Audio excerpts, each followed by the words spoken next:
সালামু আলাইকুম। আপনারা সবাই কেমন আছেন? আলহামদুলিল্লাহ আমিও ভালো আছি। টিএন তাসলিমা নাহিদ কিচেন থেকে আজকে আপনাদের জন্য একটা ভাজির রেসিপি নিয়ে চলে আসলাম। তো আজকে আমরা চিংড়ি মাছ দিয়ে ঝিঙ্গা ভাজি করব।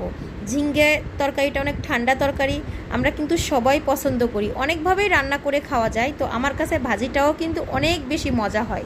তো এখানে কাঁচামরিচ, পেঁয়াজ ও রসুন কুচির সাথে চিংড়ি মাছ দিয়ে একসাথে কষিয়ে নিব ভালোভাবে। সাথে লবণ এবং হলুদ, লবণ পরিমাণ মতো দিব, সামান্য পরিমাণ হলুদ দিয়ে দিব। দেখেই বুঝে নিতে পারতেছেন আমি কিভাবে নিচ্ছি। এই যে আগে থেকে কেটে ধুয়ে পরিষ্কার করে নিয়েছিলাম ঝিঙ্গাগুলি।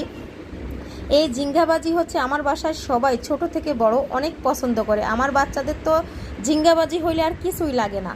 তো এভাবে যদি সাথে একটু চিংড়ি মাছ দেওয়া হয় আর কথাই নেই। তো ঝিঙ্গাটা দিয়ে ভালোভাবে নেড়ে চেড়ে নিলাম। দেখতেই পাচ্ছেন যে ঝিঙ্গা থেকে কিন্তু পানি ছেড়ে দিছে আলহামদুলিল্লাহ। ভাজিটা খাওয়ার পরে আমার বাচ্চারা বলছে, মা আবার কবে করবা? আমি কিন্তু এই গরমের দিনে মাঝে মধ্যে এই ভাজিটা করে থাকি, অনেক বেশি মজা এবং সুস্বাদু হয়ে থাকে।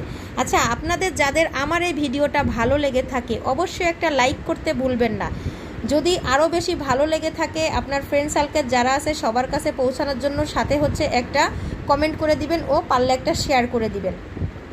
তো ভাজিটা অনেক বেশি মজা হয়েছিল। ভাজি ভাজতে কিন্তু একেবারেই সময় লাগে না, আপনারা দেখতেই পাচ্ছেন পানিটাকে শুকিয়ে নিছি আলহামদুলিল্লাহ।